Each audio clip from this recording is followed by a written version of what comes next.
Our City Manager, Dalton Rice. Good morning, Dalton Rice, the City Manager for the City of Kerrville. As everybody knows, we are working in conjunction with the city under a unified command response and again, a lot of devastation. Our hearts go out to the families and the victims.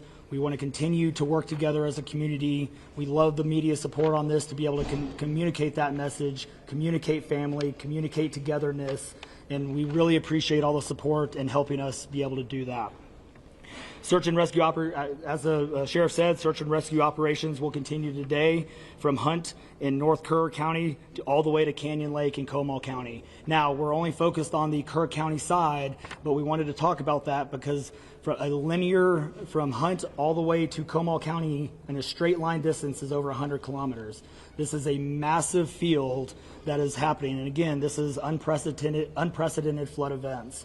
So we are still currently in the primary search phase, which is the rapid one. They are running it, we have different segments that are gridded out. Each one of those segments are taking anywhere between an hour to 3 hours, up to 2 kilometers for each segment.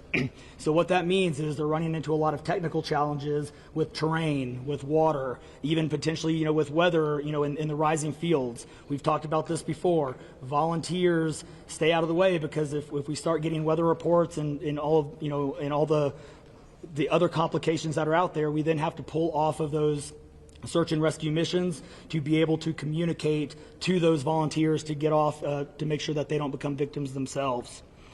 Those operations involve 19 different local and state agencies, in addition to conducting primary and secondary searches. They will be conducting welfare checks on areas in North Kerr County impacted by power outages.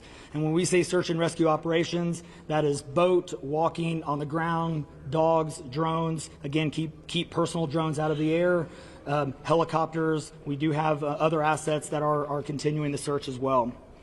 As of present, KPUB, which is the Kerrville Public Utility Board, is reporting continued power outages between Hunt and Ingram along the South Fork of the Guadalupe River in Hunt. In the South Fork area, there are approximately 40 down power lines and significant infrastructure damage. KPUB has brought in additional utility personnel to help with restoration, but it's not possible at this time when the power is going to be restored. There are some substations along with those power lines that we are still trying to get access to just from debris buildup or them being completely wiped out. So we do not have an estimated time on when those are going to be fixed. We continue to have substantial number of requests for volunteers, as I said before, and donation opportunities. We are asking those who want to volunteer to contact the Salvation Army in Kerrville by phone at 830-465-4797 or in person at 855 Hayes Street in Kerrville. Monetary donations can be made on the Community Foundation of the Texas Hill Country's website at www.communityfoundation.net. They have a Kerr County Relief Fund set up on that site. And I will now turn it over to the Mayor, Joe Herring. Thank you for being the National Weather Service alerts, because there were escalating forecasts throughout the day from the National Weather Service. What did the emergency managers of the county and other local officials do with that information, starting at 1:15 and onward, where you had the dire river forecast of 6:30? Were emergency managers doing anything to put any processes in place to warn people on the river?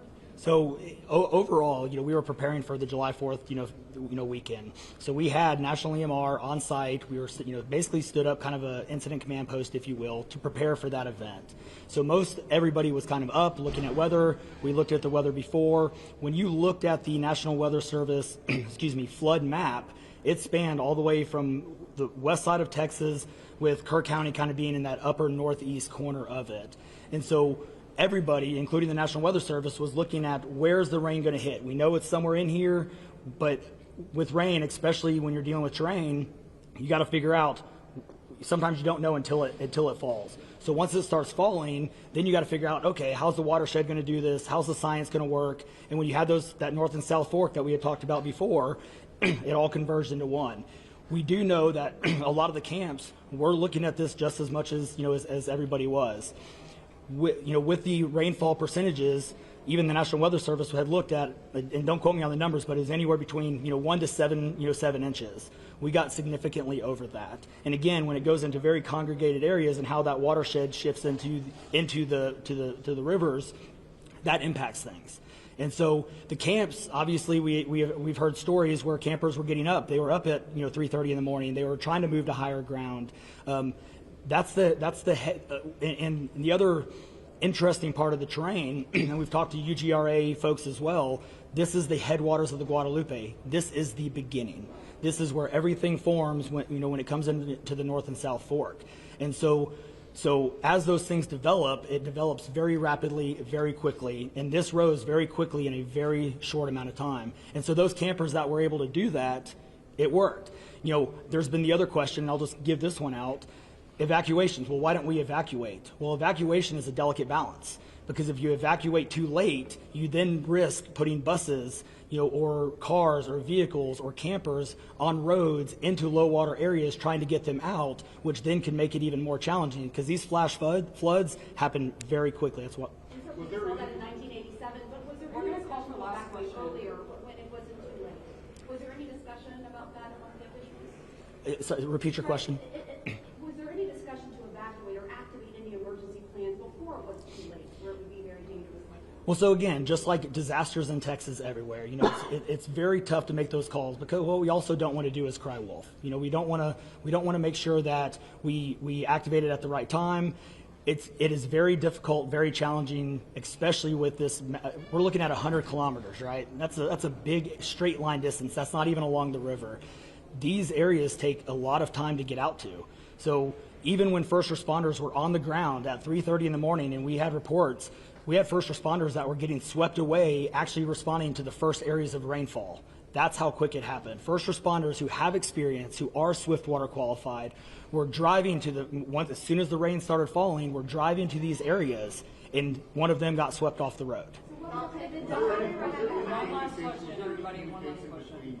1 and 4 a.m. from local law enforcement to the camp, saying, I know you can't get buses in an hour, but was there anyone telling the camp between 1 and 4 a.m. you need to get the girls to higher ground at the very least, because they have to walk up there in the rain, as many of them actually ended up doing? Was there any communication from local law enforcement to anyone at that camp between 1 and 4 a.m.? That I don't know off the top of my head. What I do know, though, is there's 55,000 people in Kirk County. Kirk County is a massive, massive area. From here to those camps is 45 minutes on a good day. And so, obviously one of the big challenges that we have, even when you have cell service, a lot of those areas don't even have cell service. Radio communications towers, radio towers within the hill country becomes very challenging. So there's a lot of areas, especially when weather comes in, where cellular towers are down or you already have bad service. So there's a lot of factors that play and a lot of variables in there on communication that, again, I think as we work through this process, we know everybody has a lot of questions regarding what are the next steps and what's next. And I think all of these things, these are all great questions.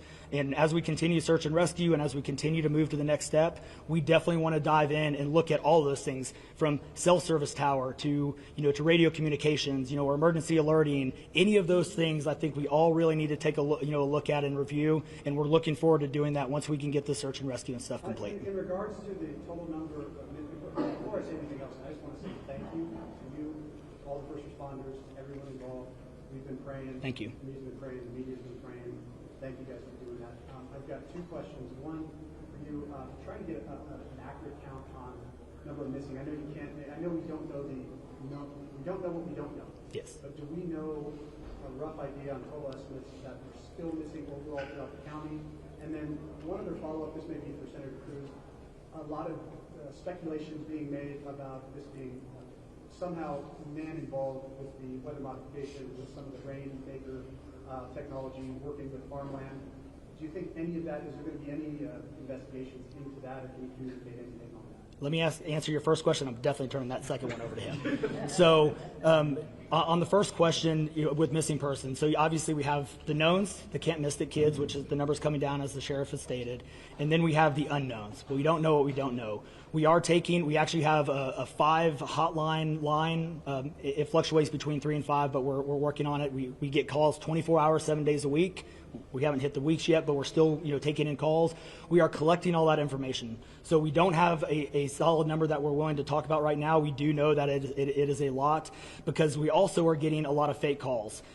You're looking. This is a worldwide discussion, and we're dealing with scammers. Victims' families are being reached out to, saying that they have their kids, pay me money.